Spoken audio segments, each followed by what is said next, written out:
Yang ditanyakan tentang penugasan kemarin dari apa definisi komputer, terus alat outputnya apa aja, atau ROM, RAM-nya, yang ini apa, gitu ada yang ditanyakan nggak? Yang nomor 1. Oh, yang nomor 1. Enggak, nomor 4. Yang nomor 4 tapi yang bagian 1. Bagian 1, nomor 4 yang bagian 1. Oh ini, ya, kiri ini ya. Itu biasanya digunakan untuk mouse atau keyboard. Kalau yang versi lama itu, sebentar ada yang masuk. Ini ya, untuk portnya. Yang untuk keyboard warnanya ungu dan mouse hijau itu, dan hijau itu untuk mouse ya, jadi ini. Ini mouse, yang nomor 1 itu mouse, yang nomor 12 ini itu keyboard. Itu. Tapi ini biasanya buat PC-PC lama sih. Biasa sekarang kan kalau udah PC sekarang tuh biasanya pakai USB, udah pakai USB yang nomor 9 sama nomor 8 ini pakai USB. Gitu. Kemarin kan sudah belajar tentang input output komputer apa aja. Kemarin kan belajar komputernya gimana cara kerja komputer, terus habis itu apa itu keyboard, mouse, terus scanner apa dan yang lainnya. Kan biar kalian tuh itu apa sih, apa aja input outputnya komputer itu. Tuh. Tapi kalau sekarang tentang bagaimana perakitan komputer itu sendiri. Yang pertama itu alat apa saja yang diperlukan untuk merakit komputer. Yang pertama itu ada obeng. Yang kedua ada anti listrik statis. Yang ketiga ada mangkuk atau wadah. Itu opsional. Nanti saya jelaskan. Yang keempat ada tang. Jadi yang pertama itu untuk alat perakitan. Alatnya itu yang pertama untuk itu obeng.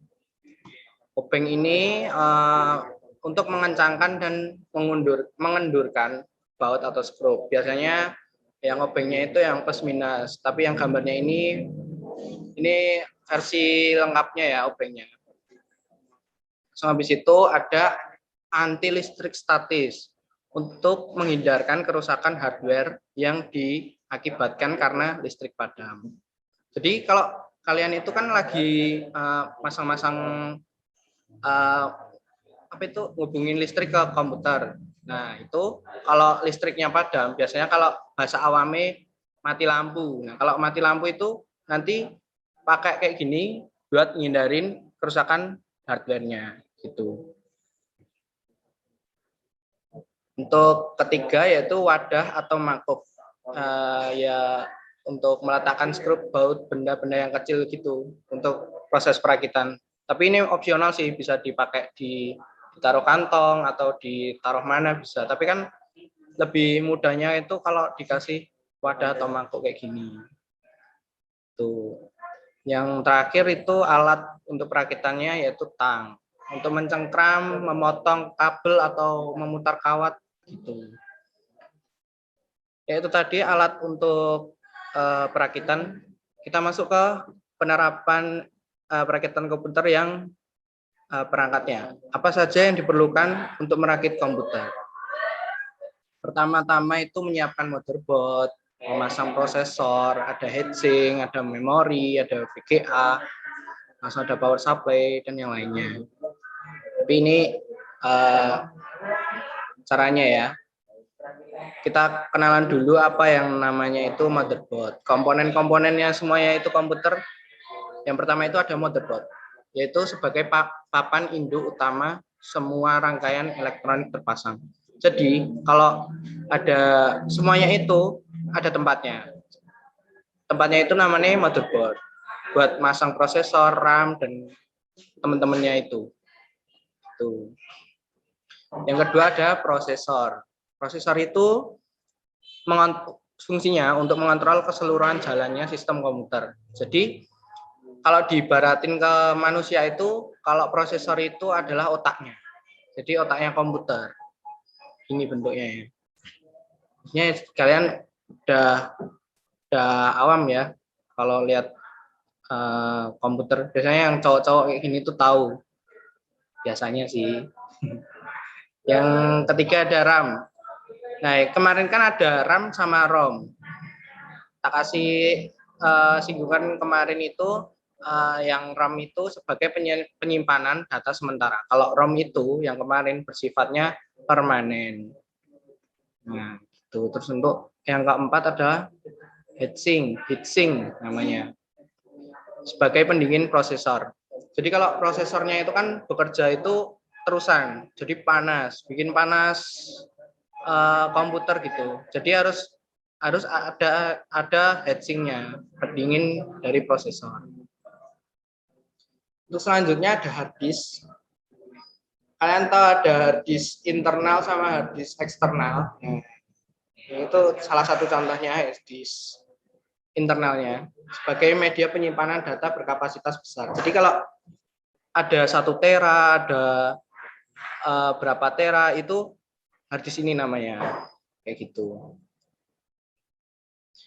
Yang selanjutnya ada VGA card untuk menampilkan gambar pada layar monitor. Jadi VGA ini ada mana sih?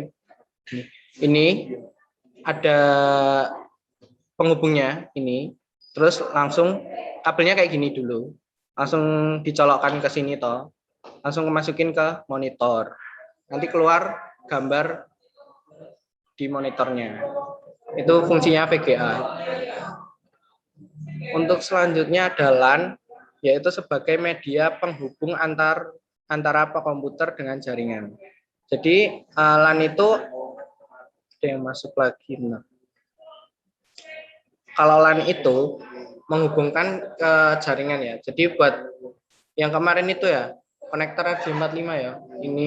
Ini tuh buat nyambungin ke jaringan internet. Kabelan.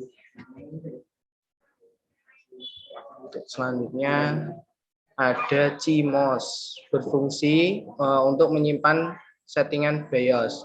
Jadi saat kalian matiin apa itu namanya komputernya, itu kan ada settingannya itu. Nah, fungsinya BIOS itu untuk menyimpan settingannya BIOS itu sendiri. Gitu. Metode yang masuk. Berapa orang sih? Ada 5 ya? Oke, gitu.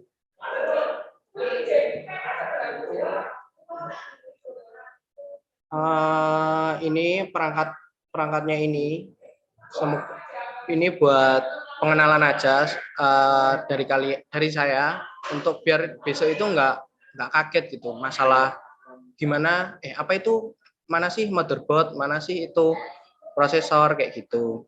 Jadi kalian besok kalau praktek di sekolah kayak gini, kan sekarang masih daring ya, besok kalau praktek gitu tahu, soalnya udah tahu gitu mana motherboard, mana prosesor, mana VGA, mana RAM gitu. Semoga besoknya itu kalau ngerakit gitu offline ya, soalnya kalau online kayak gini tuh nggak bisa nggak, susah ngasih taunya. Itu aja sih.